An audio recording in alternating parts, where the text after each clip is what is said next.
Hello everyone, आज की कहानी है सास का अंतिम जवाब।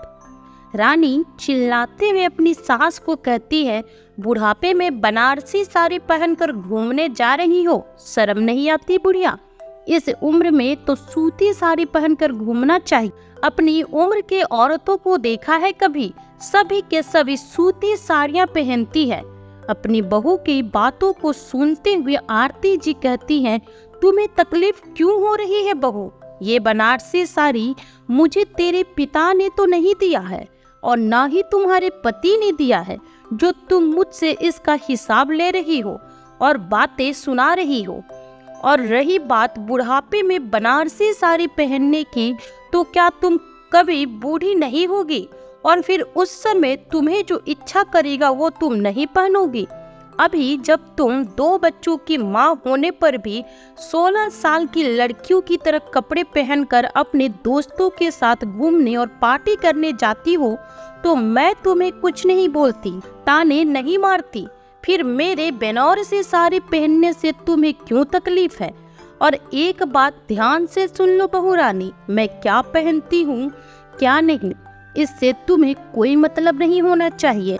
अपने काम से काम रखो, मेरी सास बनने की कोशिश मत करो। आंगन में बैठी हुई आरती जी अपने पति से कहती है, सुनो जी, अगले महीने तुम्हारे बहन की बेटी की शादी है। हमने अपनी ननद की बड़ी बेटी की शादी में तो खूब दिल खोलकर खर्च किया है। सीमा दीदी का इतना बड़ा परिवार है, लेकिन हमने उनकी बड़ी बेटी की शादी में कोई कंजूसी नहीं दिखाई थी।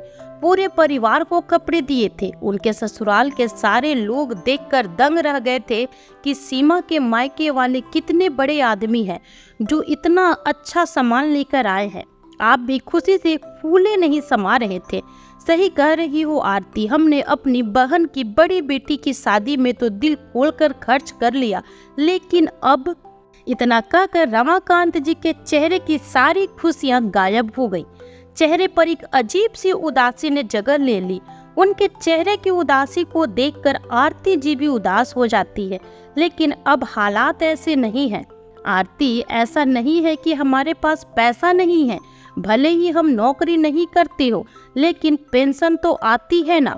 लेकिन जब से घर में बेटी की शादी हुई है, बहू आई है, तब से हमें अपने ही पैसे बेटी और बहू से पूछकर खर्च करने पड़ते हैं। एक पैसा भी हमें इधर उधर खर्च करने नहीं देते हैं। आरती जी कहती है, इधर उधर खर्च करने की तो बात दूर की है, तुम्हारी बहू तो हमें जरूरी खर्चों के लिए भी पैसे नहीं देती है। पेंशन के सारे पैसे अपने पास रख लेती है, गिन गिन कर पैसे देती है। ऐसे हालात तो मैंने पहले कभी नहीं देखे। अगर जरा सा भी पैसे हाथ से ज्यादा खर्च हो जाए तो बहू लड़ने झगड़ने पर उतारू हो जाती है। बेटा भी हमारी एक बात नहीं सुनता, जैसा उसकी पत्नी कहती है उसी की सारी बात मानता है। यह भी नहीं दिखता है कि कौन सी बात सही है कौन सी गलत है। अपने ही घर में हम इतने मजबूर कभी न थे जो आज हो गए हैं। कल ही सीमा का फोन आया था, कह रही थी भैया को भेज देना, शादी ब्याह के बहुत सारे काम होते हैं। नंदोई जी तो अपने नौकरी पर रहते हैं, इतनी जल्दी उन्हें इतने सारे दिनों की छुट्टी नहीं मिलेगी। हर बार उनके घर शादी ब्याह में सारा काम धाम आपने ही देखा है, तो इस बार भी वो आपको ही बुला रही है। शादी के कार्ड भी छपने हैं और बहुत सारी काम है जो के साथ ही करने हैं। रमाकांत जी कहते हैं, आरती, पिछली बार तो मैं नौकरी करता था और नौकरी की एक अच्छी खासी रकम हमारे हाथ में आती थी, जिसकी वजह से मैं दिल खोलकर अपनी बहन के इधर शादी में खर्च कर पाया हूँ। इस बार किस मुंह से अपनी बहन के घर जाऊं, क्योंकि जेब में एक पैसा नहीं है। कहीं अगर कुछ पैसे लेने देने की जरूरत पड़ गई तो कहाँ से दूंगा? मेरी तो बहन के घर जाने की हिम्मत ही नहीं हो रही है। कैसी बातें कर रहे हो जी? नहीं गए तो सीमा को बहुत बुरा लगेगा। एक काम कीजिए, आज शाम को ही बेटे से पैसों के बारे में बात कर लेना। जब बेटा ऑफिस से आएगा तब तुम कुछ पैसे मांग लेना। आरती जी और रमाकांत जी यह सारी बातें कर ही रहे होते हैं कि तब तक उनकी बहू रानी अपने कमरे से दंदनाती हुई आती है और सास पर चिल्लाते हुए कहती है, देख रही हो, पूरे घंटे भर से दोनों बूढ़ी बुढ़िया नए नवेले जोड़ी की तरह बैठे बैठे बतिया रहे हैं। पता नहीं ऐसी क्या बातें करते हैं। इन दोनों की तो बातें ही खत्म नहीं होती है। उठो इधर से, अब रसोई में जाकर कुछ काम धाम देखो। 5 बज गए हैं, अभी तक चाय नहीं बनाई। मैं जब सोकर उठती हूँ तो चाय पीने की आदत है और तुम हो कि बस दिन भर बड़बड़ करती रहती हो। पक्का मेरी ही बुराई कर रही होगी और तुम्हारे पास है ही क्या बात करने के लिए। आने दो तुम्हारे लड़के को, तुम्हारी सारी हरकतें बताऊंगी कि दिन भर बैठी बैठी बातें करती रहती हो, घर के 2-4 काम करती हो, उसमें भी मुझे कहना पड़ता है। बहू की कर्कश बातें सुनकर बेचारी आरती जी उठकर रसोई में चली गई और चाय बनाने के लिए दूध का पतीला खोलकर देखी तो उसमें दूध था ही नहीं। आरती जी जल्दी से दूध का डब्बा लाती और अपने पति को पकड़ाते हुए कहती है कि जल्दी से पड़ोस से दूध ले आओ, सुबह वाला दूध खत्म हो गया है। बातों में पता ही नहीं चला कि दूध लाने का समय हो गया है। जल्दी से निकल जाओ, कहीं बहू ना देख ले, नहीं तो वो और भी गुस्सा करेगी। बहू अपने कमरे में बैठी बैठी फोन चला रही है। थोड़ी देर बाद उनका बेटा भी ऑफिस से आ गया। सभी लोग साथ में आंगन में बैठकर चाय पी ही रहे होते हैं कि बड़ी मुश्किल से हिम्मत कर रमाकांत जी अपने बेटे से कहते हैं, बेटा वह कुछ पैसों की जरूरत है। पैसों की जरूरत है? अभी तुम्हारे खर्चे के लिए पिछले महीने तो हमने 1000 रुपए दिए थे, खर्च कर लिए क्या? अभी तो 15 तारीख भी नहीं निकली है, पूरे महीने के लिए 1000 रुपए देते हैं, कम पड़ जाते हैं क्या खर्चे में? खर्च ही क्या है तुम्हारे? अपने पति को सासू माँ पे भड़कते हुए देखकर मौके का फायदा उठाकर रानी भी कहती है, सही कह रहे हो तुम, पूरा दिन दोनों बैठे बैठे बातें करते रहते हैं, लगता है खर्च बढ़ाने की बातें ही करते हैं। और तो और तुम्हारी माँ भी घर के काम धाम में बहुत आलसी होती जा रही है, देख नहीं रहे हो, वजन बढ़ गया है, कितनी मोटी हो गई है। यही हाल रहा तो किसी दिन बिस्तर पकड़ लेंगे और फिर करते रहो इनकी सेवा। माँ, मैं ये क्या सुन रहा हूँ, आप घर के काम धाम में भी लेट लपेट करती हो। बेचारी रानी पूरे दिन घर के कामों में लगी रहती है, थोड़ी बहुत मदद कर दोगी तो क्या हो जाएगा। इतने सारे लोगों की रोटियां सब्जी बनाती है। रमाकांत जी ने पैसों की बात क्या की कि बहू बेटे तो ऐसे भड़क गए, फिर उनकी कुछ कहने की हिम्मत ही न हुई। आरती जी हिम्मत करके कहती भी है कि बेटा, मैं बहू के साथ सारा काम कराती हूँ, तुम पूरा दिन ऑफिस में रहते हो इसलिए तुम्हें दिखाई नहीं देता है। हाँ हाँ, तो मैं क्या झूठ बोल रही हूँ, तुम ही सच की देवी हो। इतना कहकर रानी बात को पलट देती है और कहती है, रात के खाने की तैयारी करनी है, जाकर सब्जी काट दो और आटा लगा दो। बहू बेटे की बातें आरती जी को बिल्कुल पसंद नहीं आती है। ये तो गुस्सा बहुत आता है, लेकिन उस समय वो कुछ नहीं कहती।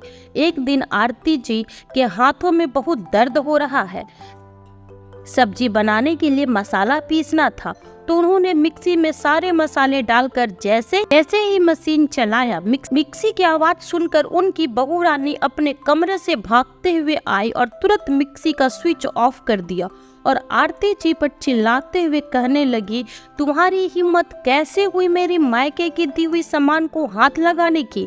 सारी उम्र सिलबट्टे पर मसाला पीसती आई हो तो फिर उसी पर पीसो।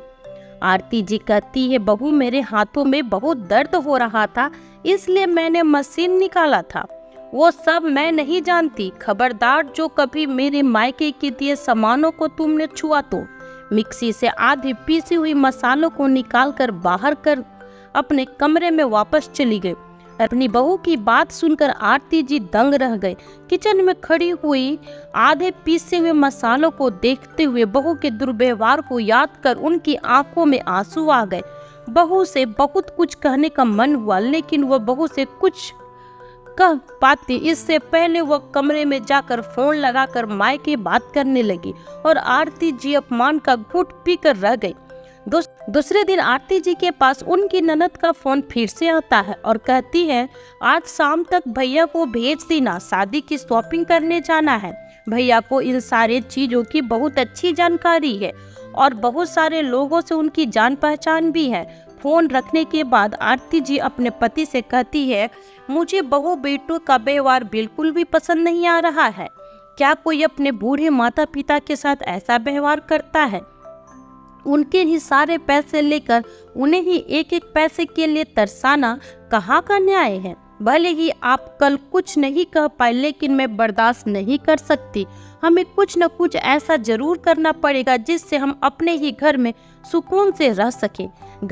घर में इतने सारे काम करने के बाद भी बहू बेटे किट किट करते रहते हैं, छोटी छोटी बातों पर हमें सुनाते रहते हैं। अरे क्या अब हम अपने ही घर में एक साथ बैठकर बात नहीं कर सकते? बहू को अब उसमें भी दिक्कत होने लगी है।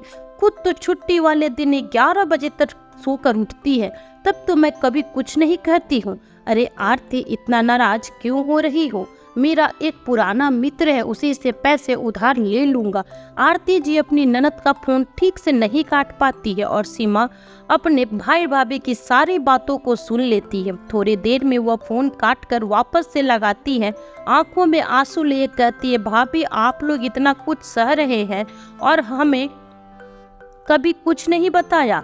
भाभी आप सिर्फ भैया को भेज दो, पैसे लाने की जरूरत नहीं है। आपके नंदोई नौकरी करते हैं, खूब पैसे कमाते हैं, घर में पैसों की कोई कमी नहीं है। वह तो भैया बड़े हैं और हमेशा मैंने उनसे ये सारा काम शादियों में पूछ पूछ कर किया है, तो आज भी भैया आगे रहते तो ऐसा लगता कि घर में कोई बड़ा है। आपको तो पता है मेरे साथ ससुर भी नहीं है, बड़े भाई को ही अपना सब कुछ मानती हूँ। सीमा की बातें सुनकर आरती जी की आंखों में आंसू आ गए। आरती जी ने अपने पास कुछ पैसे छुपा कर रखे थे, वह सारे पैसे निकालकर अपने पति को दे देती और कहती है, अभी आप 2 दिन के लिए सीमा के घर चले जाओ, उनके सारे काम करवा दो, वापस आओ, फिर हम सोचते हैं कि हमें क्या करना है। हाँ आरती, तुम सही कह रही हो, अब बेटे की नौकरी भी लग गई है तो अब हमें उसे हमारी पेंशन के पैसे नहीं लेने चाहिए। हमारे भी बुढ़ापे पर कुछ खर्च होते हैं। अच्छा नहीं लगता अपने ही पैसे बहू बेटे के आगे हाथ फैलाकर मांगने में। 2 साल पहले कुछ ऐसी परिस्थितियां बन गई थी जिसकी वजह से हमें अपने पेंशन बेटे बहू के हाथ में देनी पड़ी थी। आरती जी कहती है, मैं उस दिन को कैसे भूल सकती हूँ। बहू को अपने मायके शादी में जाना था, पूरे 10,000 की मांग रखी थी शॉपिंग करने के लिए। बेटा पैसे कमाता तब तो समझ में आता कि बहू कितने भी पैसे अपने ऊपर खर्च करे, हमें कोई दिक्कत नहीं थी।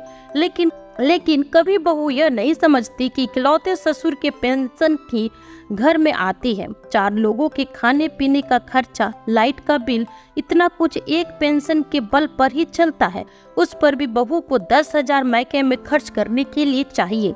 कहाँ से आती इतने सारे पैसे? जब मैंने बहू को समझाने की कोशिश की कि बहू तुम्हारे ससुर जी की टोटल पेंशन 20,000 ही मिलती है, अब 20,000 में 10,000 हम तुम्हें कहाँ से देंगे, और अगर चलो इकट्ठा करके सारे पैसे दे भी दिए तो अगले महीने का खर्चा कैसे चलेगा? बेटे के पास भी अभी कोई नौकरी नहीं है। अपने बेटे की नौकरी ना होने का ताना मुझे मत दिया करो। अब तुम्हारा बेटा नौकरी नहीं करता तो इसमें मेरी क्या गलती है?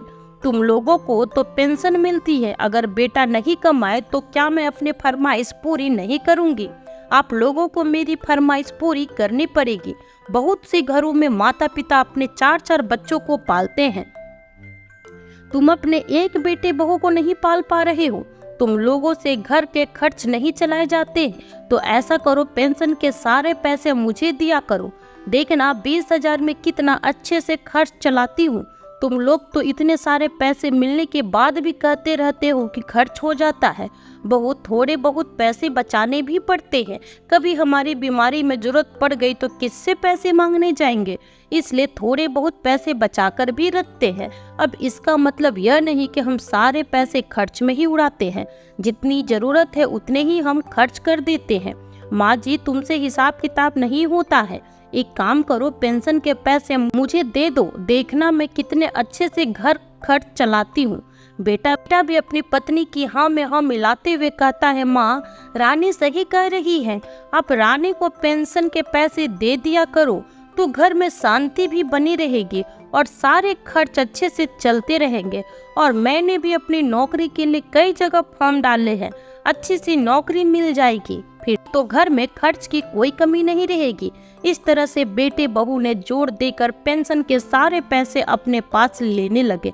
बहू 2 महीने भी पेंशन के पैसे से खर्च नहीं चला पाई थी कि भगवान की दया से बेटे की नौकरी लग गई। अब अच्छे खासे पैसे बेटे को मिलने लगे।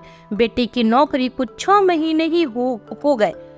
हमने सोचा कि जैसे ही बेटे की नौकरी लगेगी तो वो हमारे पेंशन के पैसे हमें वापस दे देगा, लेकिन यह क्या, उसने तो हमारे पैसे दिए ही नहीं। पेंशन के सारे पैसे खुद ही निकालना था। एक दिन मैंने बेटे बहू से कहा भी कि बेटा, अब तुम्हारी नौकरी लग गई है, हमारे पेंशन के पैसे हमें दे दिया करो, हमें भी पैसों की बहुत जरूरत पड़ती है।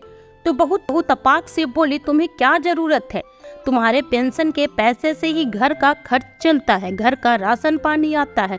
अब हम लोग तुम्हारे पास रहेंगे तो इतना तो तुम लोगों को करना ही पड़ेगा। अपने पास रखकर हम लोगों का खर्चा तो उठाना ही पड़ेगा। नहीं तो मेरे पति की नौकरी लग गई है, किसी भी शहर में जाकर अलग रह सकती हूँ, लेकिन तुम दोनों के बुढ़ापे को देखकर ही तुम दोनों के पास रह रही हूँ। आरती जी बहुत अच्छे से समझती है कि तुम हम दोनों के पास हमारी देखभाल या बुढ़ापे के लिए नहीं रह रही हो, बल्कि हमारे साथ रहने पर तुम्हारा ही फायदा है। तुम्हारे सारे पैसे बचते हैं, हमारे पैसों से सारा खर्च चलता है, इसलिए हमारे पास रहती हो। अगर तुम्हारा हमारे पास रहने से कुछ फायदा ना होता तो पहले ही इस घर को छोड़कर निकल जाती। आरती जी कहती है, बहू खर्च की बात नहीं है, कुछ पैसे हमें भी खर्च के लिए चाहिए होते हैं। ठीक है, अगर तुम्हें कुछ पैसों की जरूरत होगी तो हम तुम्हें महीने के 1000 रुपए दे दिया करेंगे, इससे ज्यादा की उम्मीद मत रखना। और तुम्हारे बेटे की नौकरी लगी है तो यह मत सोचना कि हम तुम्हें तुम्हारे पेंशन के पैसे वापस दे देंगे, हमें अपने आगे के लिए भी पैसे जोड़ कर रखना है। और इस तरह से बहू ने हमारे पेंशन के पैसे हमें देने से इनकार कर दिया। अब तो बहू बेटे हमें एक एक पैसे के लिए तरसाने लगे हैं। जब भी हम खर्च की बात करते हैं या अपने ही बहू बेटों से अपने ही पैसे मांगने की बात करते हैं तो वो हमसे भड़क जाती है कि तुम्हें बुढ़ापे पर पैसों का क्या करना है, इस घर की सारी जिम्मेदारी हमारी है, तो पैसों का सारा हिसाब किताब भी हम ही देखेंगे। तुम आराम से घर में रहकर खाना खाओ, इससे ज्यादा तुम्हें कुछ करने की जरूरत नहीं है। और हम हाथ मलते रह जाते। आरती जी कहती हैं, ओहो, मैं भी आपसे बातें करने बैठ गई, आपको जाने में देरी कर दी। आप जाइए, जो भी होगा हम बाद में देखेंगे। कुछ दिनों में रमाकांत जी अपनी बहन के घर से वापस आ गए। आज महीने की 30 तारीख है और शादी में सिर्फ 15 दिन रह गए हैं।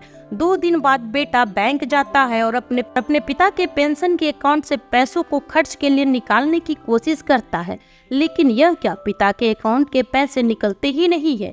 वो 2-3 बार कोशिश करता है, परेशान होकर बैंक के मैनेजर के पास जाता है और कहता है, मैं हर महीने इस अकाउंट से 20,000 पेंशन के पैसे निकालने आता था, लेकिन इस बार पैसे नहीं निकल रहे हैं, पता नहीं क्या दिक्कत आ गई है, एक बार आप चेक करके बताएंगे क्या? बिल्कुल, आप 10 मिनट समय दीजिए, हम अभी चेक करके आपको बताते हैं। इतना कहकर बैंक का मैनेजर सारी डिटेल को चेक करने लगता है और 10 मिनट बाद आकर कहता है, इस अकाउंट को बंद कर दिया गया है। कल ही इस अकाउंट में जिसकी पेंशन आई थी वही व्यक्ति इसको आकर के बंद कर गया और अपना दूसरा अकाउंट खुलवा कर गया है। अब इस पेंशन के सारे पैसे उसी अकाउंट में आएंगे और मैं आपको उनकी पर्सनल डिटेल शेयर नहीं कर सकता। उन्होंने किसी को भी बताने से मना किया है। बैंक मैनेजर की बात सुनकर बेटा आग बबूला हो जाता है। घर आते ही अपने माता पिता से चिल्लाते हुए कहता है, पिताजी, कल तुम बैंक गए थे और बैंक में जाकर पेंशन के पैसे जिस अकाउंट में आते थे उसको बंद करा दिया है और अपना एक अलग से अकाउंट खुलवाया है। क्या जरूरत थी अलग से अकाउंट खुलवाने की? मैं जाता था बैंक से पैसे निकाल लाता था, फिर तुम्हें अलग से अकाउंट खुलवाने की क्या जरूरत पड़ गई? बेटा, जरूरत थी तभी खुलवाया है। अब से मैं तुम्हें अपने पेंशन के पैसे नहीं दूंगा। रही बात घर के खर्च की, तो 10,000 मैं घर के खर्च के लिए देता रहूंगा। राशन पानी और लाइट का बिल मैं दे दूंगा और घर के कुछ खर्च तुम्हें चलाने पड़ेंगे। यह घर तुम्हारा भी है, तुम भी इस घर में रहते हो। अपनी पेंशन होते हुए भी साल भर से हम दोनों पति पत्नी एक एक पैसे के लिए परेशान हो गए हैं। तुम लोगों को जरा सी भी दया नहीं आती। अपने खर्चे तो खूब करते हो, घूमने फिरने जाते हो, खूब शॉपिंग करते हो, तब तुम्हें पैसे बचाने नहीं पड़ती। लेकिन अब हम लोग जरा सा कुछ खर्च कर ले, महीने के 1000 रुपये देते हो, उनको भी खर्च कर ले तो तुम्हें आफत आ जाती है। वाह पिताजी, ऐसा भी कहीं होता है? चिल्लाती हुई रानी कहती है, अगर इस घर में सब कुछ अलग अलग ही होना है तो फिर ऐसा करिए, आप लोग भी इस घर से निकल जाइए और अपना अलग चूल्हा चौका भी बसा लीजिए, सारा खर्चा देख लेंगे। तुम्हें क्या लगता है कि तुम पैसे नहीं दोगे तो हम भूखे मर जाएंगे? आरती जी अपनी बहू की बातों को सुनकर चुप नहीं रहती हैं।